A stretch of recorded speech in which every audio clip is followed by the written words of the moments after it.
no te olvides de lo mejor. Esta vez no hace ningún caso a la voz y corriendo más que caminando, desciende de la montaña. De pronto, con gran estruendo, las enormes puertas que vio en la montaña se cerraron y la montaña desapareció completamente. Y el momento que la montaña desapareció, también desapareció el fabuloso tesoro que creía tener en su manto. Y volvió a escuchar la voz que le dijo: lo mejor era la flor, porque la flor era la llave para abrir la montaña, y tú dejaste esa flor allá en el suelo, en la montaña. Por supuesto, es solo una ilustración, un cuento, una fábula, una parábola. Usted llámela como quiera llamarla, pero escuche, lo mejor, la llave para abrir todos los tesoros del cielo es la oración. No se olvide de lo mejor. Jesús dijo: pedid y se os dará, buscad y hallaréis, llamad y se os abrirá. Jesús dice que si pedimos, si buscamos, si llamamos, se nos dará, hallaremos y se nos abrirá. Por lo tanto, no hay sustituto para la oración. Si usted pierde una pierna o un brazo, en la actualidad los puede reemplazar con una pierna o brazo artificial. Hoy por hoy hay sustitutos para la comunicación. Si el teléfono regular falla, hay teléfonos celulares, inalámbricos, emails, Facebook, Twitter, Internet y quién sabe qué otras cosas más nos depara el futuro. Pero la verdad es que no hay sustitutos para la comunicación. Y ya no es cosa de ciencia ficción que un día de estos los clones sustituirán a los seres humanos. Y sin embargo no hay sustituto para la oración. Ni la elocuencia, ni el intelecto, ni la energía, ni el entusiasmo, ni las buenas intenciones son reemplazo para la oración. Yo creo que el más grande recurso del mundo aún no utilizado es la oración. Se estudia para ver cómo se puede aprovechar la tremenda energía que hay en los relámpagos o en las inmensas olas del océano, o cómo aprovechar más eficientemente la energía solar. Pero la más grande fuente de energía, aún totalmente desconocida por los seres humanos, es la oración ferviente. Y somos unos necios que estamos ignorando esa energía. ¿Por qué la pobreza de muchos cristianos? ¿Por qué la falta de poder en la vida de muchos creyentes? Una sola respuesta: vidas sin oración. Si algún fracaso tenemos en nuestra vida, es el fracaso en nuestra vida de oración. No tendríamos pecados en nuestras vidas que la oración ferviente no hubiera podido ayudar a evitarlos. No hay ninguna necesidad mayor en nuestra vida que desarrollar una vida de oración. Y alguien seguramente me preguntará: pastor, ¿por qué Dios quiere que oremos? Usted mismo ya nos ha enseñado que el Padre conoce todas nuestras necesidades, aún antes de que nosotros las mencionemos. ¿Por qué pedirle a Dios que haga lo que Él ya ha determinado hacer? Mi amigo, esas son muy buenas preguntas. ¿Por qué? ¿Por qué debemos orar? Escúcheme, cuando oramos, no oramos para informarle a Dios de ciertas cosas. Él las sabe. Tampoco oramos para darle instrucciones a Dios. Cuando oramos, estamos invitando a Dios a conversar con nosotros. ¿Qué quiero decir con esto? Verá, Dios quiere hacer realidad ciertas cosas en nosotros. Y quiere hacer ciertas cosas por medio de nosotros. Y quiere hacer esas cosas si es que nosotros se las pedimos en oración.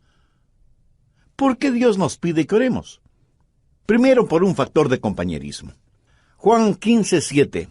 Si permanecéis en mí y mis palabras permanecen en vosotros, pedid todo lo que queréis, y os será hecho. ¿Qué es lo que Dios quiere que hagamos? ¿Dios simplemente quiere darnos cosas? ¿O quiere Dios tener comunión, compañerismo con nosotros? Dios quiere que tengamos comunión con Él.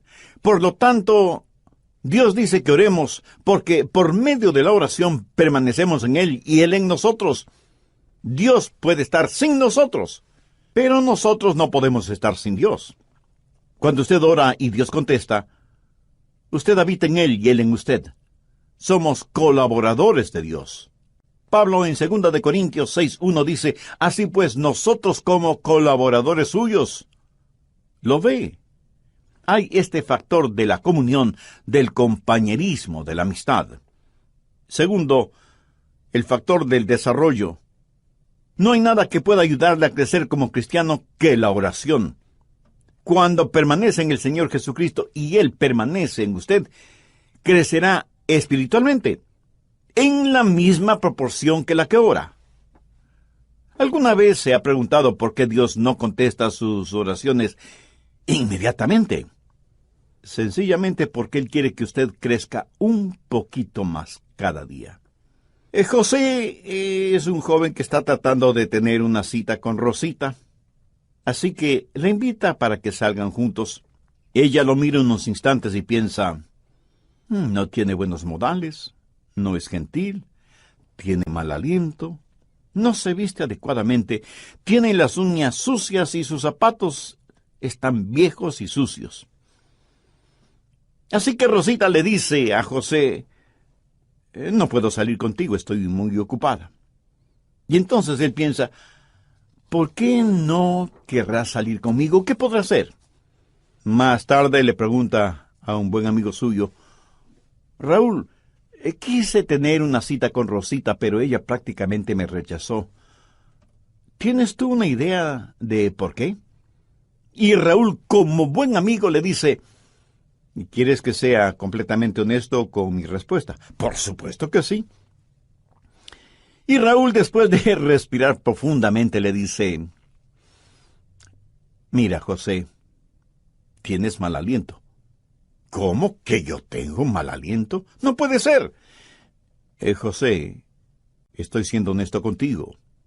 Y José va y compra un agradable enjuague bucal, usa una pasta dentífrica que refresca el aliento, y después de algunos días vuelve a invitar a Rosita, y Rosita vuelve a decirle que no. Otra vez va a consultar con Raúl, y Raúl le dice, pero mira la manera en que estás vestido. No tienes un espejo. Tu camisa está más que sucia, hueles muy mal, parece que no usas nada contra el mal olor de tus axilas, y mira tus zapatos, más horribles no pueden ser. Después de un par de semanas, José va nuevamente donde Rosita, pero luce diferente. Su ropa está limpia, está bien afeitado y masculinamente peinado. De su cuerpo se desprende un suave olor, como brisa marina. Sus uñas están recortadas y limpias, y sus zapatos parecen de charol. Y le dice, Rosita, ¿quieres salir conmigo? Te invito a tomar unos helados. Y casi no lo pudo creer cuando ella le contestó, José, me dará mucho gusto salir contigo. Y los dos tuvieron una tarde maravillosa. Sí, yo sé que esto es solo una ilustración, pero escúcheme.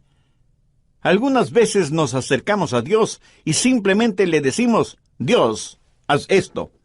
Pero hay algo que Dios quiere que nosotros hagamos primero, y es orar, porque la oración ayuda a desarrollar nuestras vidas. Cuando Dios no nos da algo que le hemos pedido, enseguida preguntamos, ¿por qué Dios no contesta mis oraciones? Y el Espíritu Santo nos dice, porque hay pecado en tu vida, eres egoísta, eres carnal, te interesa más lo temporal y material que lo espiritual y eterno. Mi amigo, marque mis palabras. Hay un factor de desarrollo en nuestras vidas. Cuando oramos, Dios nos hace crecer por medio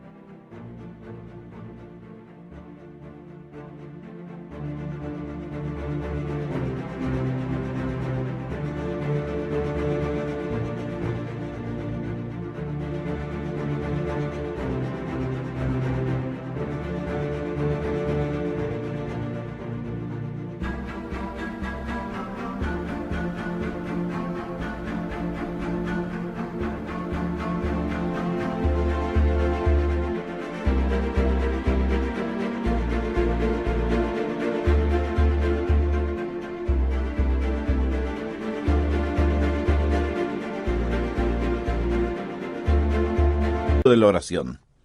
Tercero, el factor de la dependencia en la oración. Dios nos hace crecer espiritualmente por medio de la oración. Jesús dijo en Juan 15:5, porque separados de mí, nada podéis hacer. Si Dios contestara nuestras oraciones automáticamente, no habría ningún crecimiento. Pero si nunca tuviéramos que orar, no habría ninguna dependencia. La oración es la forma en que nos fusionamos con Dios. Y esa es una maravillosa promesa. Pedid, buscad, llamad. Pero no solo una promesa que reclamar, sino un proceso a seguir. ¿Alguna vez ha puesto atención a los verbos en este versículo? Pedir, buscar, llamar. Eso es un proceso que va creciendo en intensidad. Pedir para recibir, buscar para encontrar, llamar para que se nos abra. Así, este versículo es una promesa y un proceso. La promesa de que Dios nos escuchará. Enfoquemos este punto. Usted se acerca a Dios y le pide algo. ¿Sabía que el más grande problema en la oración no es la oración no contestada, sino la oración no verbalizada? Muchos ni siquiera llegamos a pedir. Santiago 4:3 dice, pedís y no recibís, porque pedís mal. Pero la oración no verbalizada no solo es una tragedia, sino que es un pecado. El profeta Samuel dijo, lejos sea de mí que peque contra Jehová, cesando de rogar por vosotros. Una y otra vez la Biblia no solo nos invita a orar, sino que nos ordena orar. Busque Lucas 18:1. También les refirió Jesús una parábola sobre la necesidad de orar siempre y no desmayar. Y en Marcos 14:38, Jesús les dijo a los discípulos, velad y orad para que no entréis en tentación. Escúcheme, cada vez que pecamos es porque hemos fracasado en orar como debíamos hacerlo. Y Pablo dice que no debemos estar afanosos por nada, sino que debemos dar gracias por todo. Y que con oración y ruego debemos hacer conocer nuestras peticiones a Dios. La razón por la que estamos tan llenos de preocupaciones y ansiedades es porque no hemos aprendido a orar. Y porque cuando oramos, pedimos lo que queremos y no lo que en verdad necesitamos. Una buena manera de probar si lo que pedimos es correcto o incorrecto es preguntándonos, ¿puedo pedirle esto a Dios? Si su propia respuesta es negativa, pues no.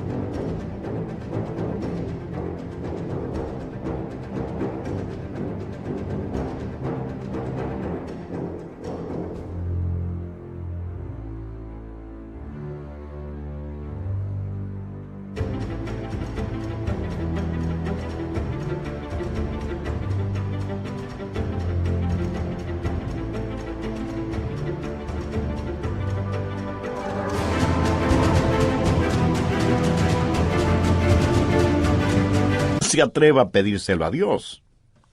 Y si es incorrecto pedírselo a Dios, entonces es incorrecto el tenerlo o el hacerlo. No divida su vida entre lo secular y lo sagrado. No piense que cuando ora, Dios está interesado en unas cosas y no en otras. Se puede imaginar a Jesús viviendo de esa manera. Cada día es un día santo. Y cuando estamos en la voluntad de Dios, todo lo que pidamos en oración, le puedo asegurar que estará de acuerdo con la voluntad de Dios. Y si usted me pregunta, pastor, ¿y qué de las cositas pequeñas? Porque yo oro solo por las cosas grandes.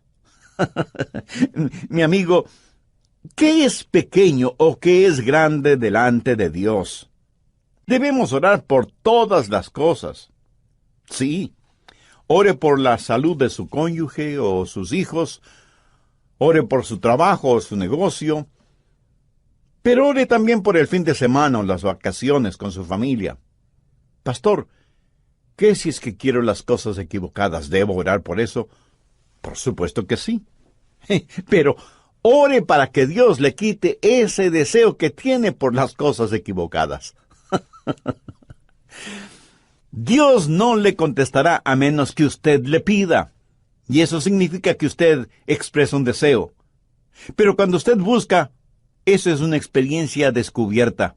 Verá, muchas veces pedimos las cosas equivocadas. Muchas veces no estamos en posición de pedir nada. Muchas veces las cosas por las que pedimos son totalmente desconocidas para nosotros. Así que la oración verdadera está eslabonada con la búsqueda. Y el propósito, la voluntad de Dios, pudiera ser que necesitamos buscar. Un día una señora me llamó y me dijo, Pastor, necesito que venga a mi casa. Tengo necesidad de que ore conmigo por algo muy importante. Así que fui a su casa y ella me dijo, Pastor, mi hijo es un borracho, y a su esposa, mi nuera, le diagnosticaron cáncer. Le he pedido a mi hijo que venga para que usted ore por nosotros. Y ahí estábamos los tres, el hijo, la madre y yo, el pastor. Nos arrodillamos para orar. Ella oró, yo oré, y el hijo, un hombre de tal vez unos 35 años, me dijo, Pastor, usted no está orando. Yo pensé que había orado en voz muy baja, y por eso él no me había escuchado. Volví a orar, elevando el tono de mi voz, y sin embargo, él me dijo, Pastor, por favor, ore. Eso me incomodó en cierta forma, pero oré un poco más. Cuando abrí los ojos, la mamá ya no estaba con nosotros. Solamente estábamos...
Él y yo.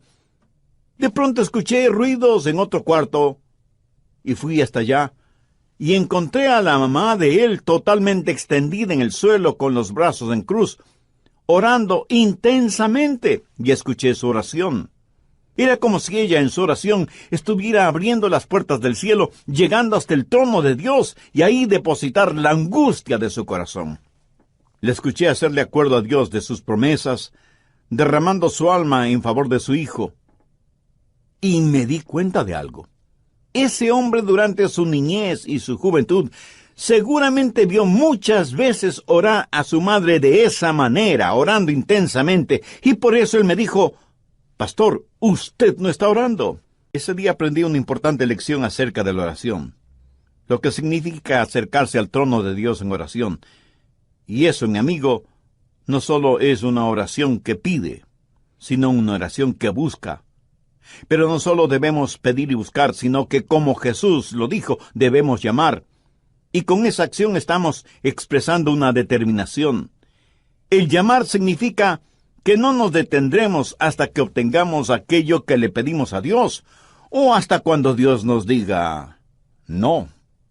Veamos Lucas 11 por un momento, desde el verso 5. Les dijo también, ¿quién de vosotros que tenga un amigo va a él a medianoche y le dice, Amigo, préstame 3 panes, porque un amigo mío ha venido a mí de viaje, y no tengo que ponerle delante? Y aquel respondiendo desde adentro le dice, No me molestes, la puerta ahí está cerrada, y mis niños están conmigo en cama. No puedo levantarme y dártelos. Os digo que aunque no se levante a dárselos por ser su amigo, sin embargo, por su importunidad se levantará y le dará todo lo que necesite. Esa es la parábola. Ahora mire los versos 9 y 10. Y yo os digo, pedid, y se os dará. Buscad, y hallaréis. Llamad, y se os abrirá. Porque todo aquel que pide, recibe. Y el que busca, halla. Y al que llama, se le abrirá. Ahora usted tiene que entender algo sobre esos tiempos bíblicos. Era totalmente, absolutamente impensable que un amigo viniera a su casa y usted no le brindara hospedaje y alimentación. La hospitalidad es algo sumamente valiosa en el Medio Oriente. Así que un amigo llega a casa de su amigo después de un largo viaje y le dice, Juan, ¿podrías darme albergue esta noche? Y el anfitrión le dice, qué gusto de verte, mi amigo. Por supuesto que puedes quedarte aquí. Siempre eres bienvenido. Pasa. Mi esposa te preparará algo para comer. Pero la esposa, en voz baja, le dice, pero no tenemos nada que ofrecerle para comer. Y él asimismo en voz baja le dice, no te preocupes, querida, salgo de inmediato a conseguir algo.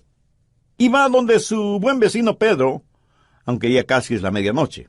Golpea varias veces la puerta de la casa de Pedro, hasta que finalmente una voz bastante malhumorada dice, ¿quién es y qué quiere?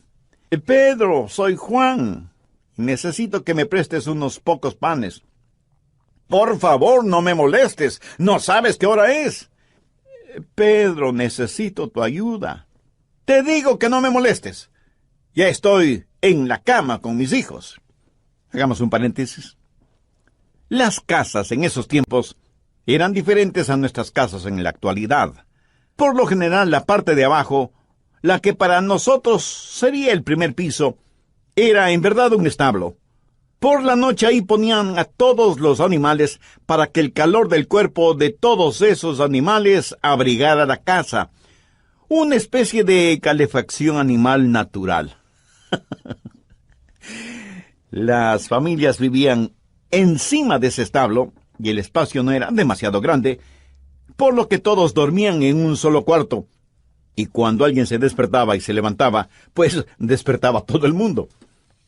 Y las cerraduras en esos tiempos eran muy complicadas. No era cuestión sencillamente de utilizar la llave. Había que bajar del segundo piso, despertando a todos, cruzar entre los animales, hacer un tremendo ruido quitando las seguridades de la cerradura. Así que para cualquiera no era fácil simplemente bajar y abrir la puerta. Pero Juan insistió e insistió hasta que Pedro, para que no le moleste más, le dio los panes que necesitaba. Lo hizo no necesariamente porque Juan era su buen amigo, sino porque Juan fue insistente. No aceptó un no como respuesta.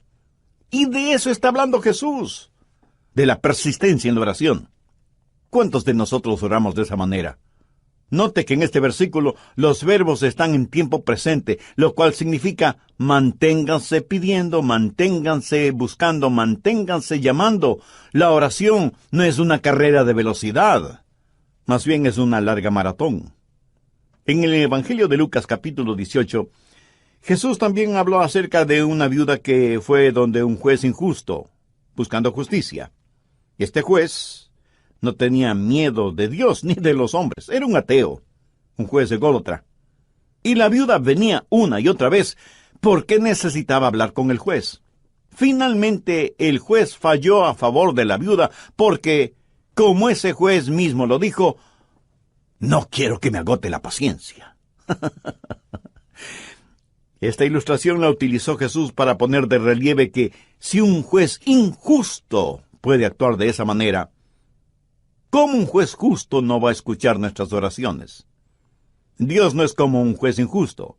Y si Dios, el juez justo, nos contesta, no es para librarse de nosotros antes de que se le acabe la paciencia. Dios quiere que persistamos en la oración porque Él está haciendo algo en nosotros y por medio de nosotros. Y siempre vamos a encontrar a Jesús enseñando la persistencia en la oración. Y sea que usted lo entienda o no, es una enseñanza bíblica. Permítame también mencionar a la mujer sirofenicia que desde lo que es hoy el Líbano se acercó a Jesús para buscar ayuda para su hija que estaba poseída por un demonio. Es profundamente interesante la conversación de Jesús con esa mujer griega. Vayamos al capítulo 7 de Marcos, desde el verso 26. La mujer era griega y sirofenicia de nación, y le rogaba que echase fuera de su hija al demonio. Pero Jesús le dijo: deja primero que se sacien los hijos, porque no está bien tomar el pan de los hijos y echárselo a los perrillos. Respondió ella y le dijo: sí, Señor. Pero aún los perrillos debajo de la mesa comen de las migajas de los hijos. Entonces le dijo: por esta palabra, ve, el demonio ha salido de tu hija. Y cuando ella llegó a su casa, halló que el demonio había salido, y a la hija acostada en la cama. Cuando Jesús usó la palabra perrillos, hacía referencia a perritos mascotas. Note que la mujer no se siente ofendida por eso, y más bien le dice a Jesús que aún los perrillos están felices de comer las migajas de pan que caen de la mesa. En el original, ella no usa la misma palabra que Jesús utilizó para perrillos. Ella usó una palabra que describe a un perro callejero, flaco y sarnoso. Por eso Jesús se sintió conmovido y le otorgó a la mujer lo que le había pedido. Durante las horas finales de su pasión, Jesús oró a su Padre varias veces. Jesús, el Hijo de Dios, prevaleció en la oración. El apóstol Pablo habla de una espina en la carne y dice que 3 veces le pidió a Dios que se la quitara. Esto significa que Pablo tuvo 3 extensas sesiones de oración sobre un largo periodo de tiempo, hasta que Dios le contestó. Pero Dios no le contestó como Pablo se lo pidió, sino como Dios quiso contestarle. Elías oró por lluvia, y estando en el monte Carmelo, envió a su criado a ver si descubría alguna nubecita en el cielo. Nada. 6 veces dio la orden y 6 veces la misma respuesta. Nada. Pero a la 7ª vez el criado vio una nubecita del tamaño del puño de un hombre. Esto es una ilustración de la oración persistente de Elías, quien, juntamente con su criado, comenzó a caminar porque ya se escuchaba el sonido de una abundante lluvia. Ahora, ¿cómo saber cuándo pedir o cuándo dejar de pedir? ¿Cuándo buscar y dejar de hacerlo? ¿Cuándo llamar y dejar de hacerlo? Al respecto, permítame mencionar 3 pasos. Se detiene cuando Dios le da lo que usted ha pedido. A veces las respuestas de Dios son directas. Otras veces son diferentes. Algunas veces Dios demora sus respuestas. Otras veces simplemente las niega. ¿Pero cómo saberlo? Bueno, si Dios le otorga lo que usted ha pedido, ya no hay que seguir pidiendo, ¿no le parece? Pero algunas veces usted ora por algo, y aunque no lo tiene en sus manos, lo tiene en su corazón. Quiero decir, algunas veces Dios le dirá: ya lo tienes, ya lo tienes. Y usted tiene la seguridad de que lo que ha pedido a Dios ahora ya se lo ha dado. Y usted comienza a alabarle por eso. Y debemos reconocerlo. Algunas veces Dios dice: no. Entonces usted simplemente deja de pedir. Y aunque Dios le haya dicho no, agradézcale.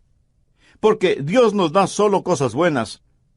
Y si no nos da algo que le hemos pedido, es porque seguramente eso no será bueno para nosotros.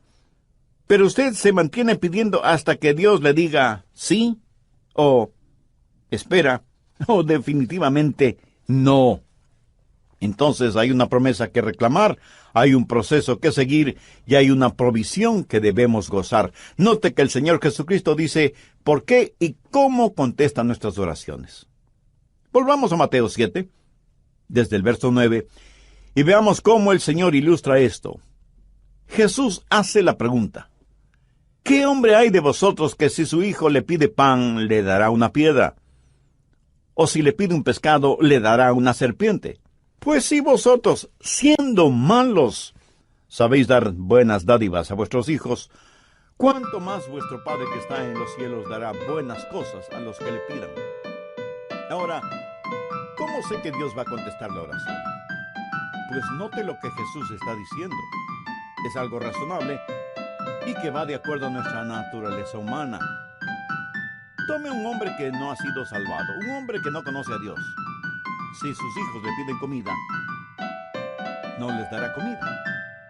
Jesús dice que si nosotros, siendo malos, sabemos dar cosas buenas a nuestros hijos, ¿cuánto más nuestro Padre Celestial no nos dará cosas buenas si es que le pedimos? ¿Por qué sus oraciones serán contestadas? Pues porque Dios es bueno. Sabe eso con certeza en su corazón, en su mente. Dios es bueno. Dios se deleita en contestar sus oraciones. Dios quiere contestar sus oraciones porque nuestro Dios es un buen Dios. Pero Dios no solamente que es Dios bueno, sino que además es sabio. Si usted le pide pan, tenga la seguridad de que no le dará una piedra. Él nunca nos dará algo que sea malo. En la Palestina abundan miles y miles de pequeñas rocas que por su color y su textura parecen pequeños panes. Si usted le pide a Dios pan, Él le dará pan, no una roca que parezca pan. Ahora escúcheme, si usted le pide una roca, Él no le dará una roca. Él no le dará ninguna cosa mala, aunque usted se lo pida. ¿Por qué? Porque Dios es bueno, sabio y capaz. Yo tuve un padre terrenal a quien amé mucho. Cuando cumplió sus 86 años, pensaba que tenía solo 40. Ah, mi querido padre. Él tenía sus limitaciones como todos los seres humanos las tenemos. En cambio, mi Padre Celestial no tiene limitaciones. En Él tengo la simpatía de un padre y la soberanía de un rey. Él es un padre que me escucha y un rey que me contesta. ¿Por qué Dios contesta, escucha mis oraciones? Porque Él es un Dios bueno, sabio y soberano.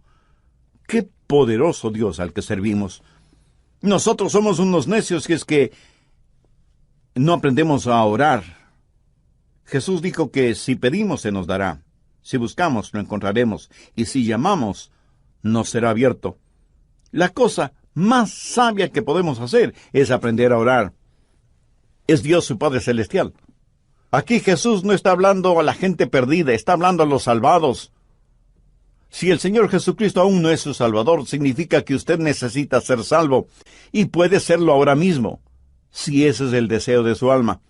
Le invito a repetir conmigo una sencilla oración. Dígala con sus propias palabras, pero dígalas con profunda fe, con sinceridad y con convicción. Dios eterno y Padre Celestial, tú sabes que la oración no es uno de mis puntos fuertes, de hecho, es uno de los puntos más débiles de mi vida espiritual.